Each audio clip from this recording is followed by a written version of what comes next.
Deep beneath the surface of the Pacific Ocean, in the cold, crushing silence where sunlight fades into darkness, there walks a giant. Not a monster of myth or a creature from ancient legends, but a real, living animal, alien in appearance yet firmly rooted in Earth's story. With legs as long as a human is tall and a body armored like a knight from the medieval age, this is the Japanese spider crab, one of the strangest and most captivating creatures ever to walk the ocean floor. Imagine you're a diver descending into the blue. At first, there's nothing but water, cold and still. Then, out of the shadows, something starts to move. Slowly, elegantly.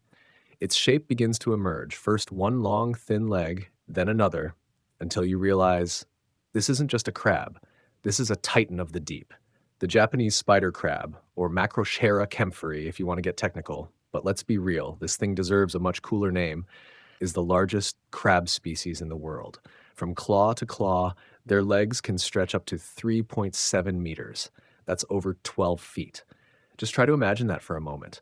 A crab so big it could practically give you a hug from across a room. But despite its intimidating size and eerie, spider-like shape, this animal is surprisingly calm.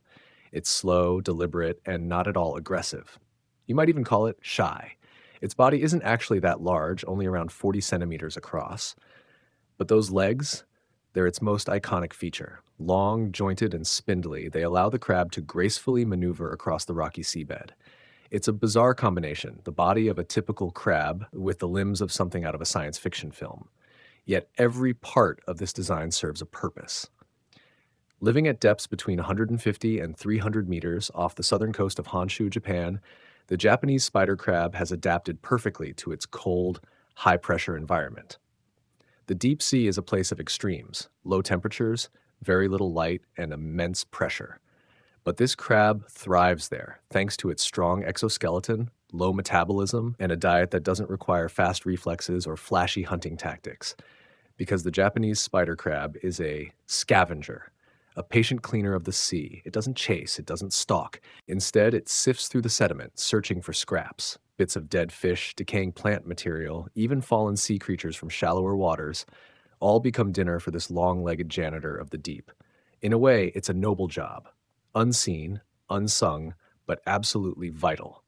By feeding on the dead, the spider crab helps prevent the buildup of waste and helps recycle nutrients back into the ecosystem.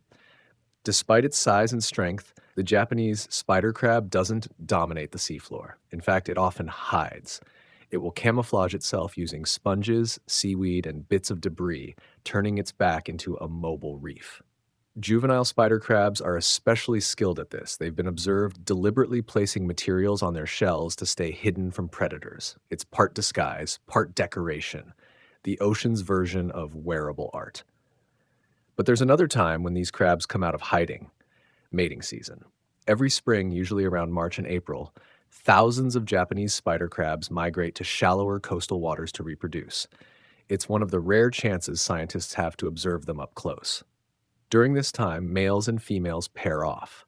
Males use their massive claws not just to compete with rivals, but to impress the females. It's a delicate dance, one that plays out slowly, silently in the gentle currents of the coastal sea. After mating, the female lays an astonishing number of eggs, up to 1 million at once. She carries them on her underside, protecting them until they're ready to hatch. And when the time comes, she releases them into the water column, where they become tiny planktonic larvae, drifting at the mercy of the ocean currents. Most will be eaten, some will starve, but a lucky few will survive, settle on the seafloor, and begin the long, slow journey of growing into giants. Molting is an essential part of their growth. Like all crustaceans, spider crabs must shed their hard outer shells to grow. It's a vulnerable time, one where they're soft, exposed, and at risk. But it's also the only way they can become larger. Each molt brings them closer to adulthood, closer to the deep, and closer to the iconic form we recognize. And yet, despite all their adaptations, Japanese spider crabs face serious challenges. Over the years, humans have taken a keen interest in these creatures, not just because of their size, but because of their meat and their novelty. In some parts of Japan, especially around Suruga Bay, the spider crab has been harvested for food. Though their meat is considered somewhat tough and fibrous, the sheer spectacle of catching one is often enough to drive demand. To protect the species, Japanese authorities have implemented fishing regulations, most notably banning the capture of spider crabs during their breeding season. These seasonal protections are crucial, but the threats go beyond fishing. Deep-sea trawling, which can destroy large swaths of ocean floor, is devastating to the rocky habitats spider crabs rely on. And like many marine species, they're also affected by rising ocean temperatures, acidification, and pollution. Even in the deep, plastic waste has been found. And the deeper we drill, mine, and trawl, the more we disturb their fragile world. It's a sobering thought. A creature that's survived for millions of years, now facing risks caused by human activity in just the past few decades. And it raises a bigger question. How many other deep-sea wonders are we endangering before we've even discovered them? Because let's be honest, how much do we really know about the deep ocean? We've explored more of the surface of Mars than we have of our own seafloor. And yet, right here on Earth, there are creatures like the Japanese spider crab waiting quietly in the dark. They don't roar, they don't sparkle, they just live. And in their quiet, deliberate way, they remind us that nature doesn't always look the way we expect it to. Maybe that's why the spider crab captures the imagination. It challenges our idea of beauty. It looks frightening, but it isn't. It appears aggressive, but it's peaceful. It's a creature of contradictions, and it asks us to look deeper, to get past first impressions, to appreciate the strange and the silent. There's something humbling about that. This crab, with its ancient face and towering legs, has no need for our approval.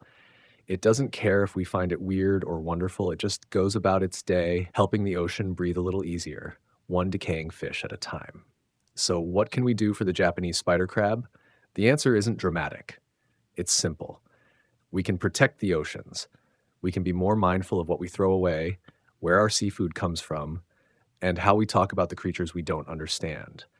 Because every species, even the odd ones, even the giants in the dark, have a role to play. The Japanese spider crab is more than just a trivia answer or a museum curiosity. It's a reminder that this planet is still full of mystery, that life exists in the most unexpected places, and that even in the darkest depths, there is beauty, purpose, and grace. Thank you for diving with me into the world of the Japanese spider crab. If you enjoyed this journey and want to explore more strange and spectacular creatures from the ocean's depths, be sure to like this video, subscribe to the channel, and share it with someone who loves the sea as much as we do. And as always, I'll leave you with a hint about next week's adventure.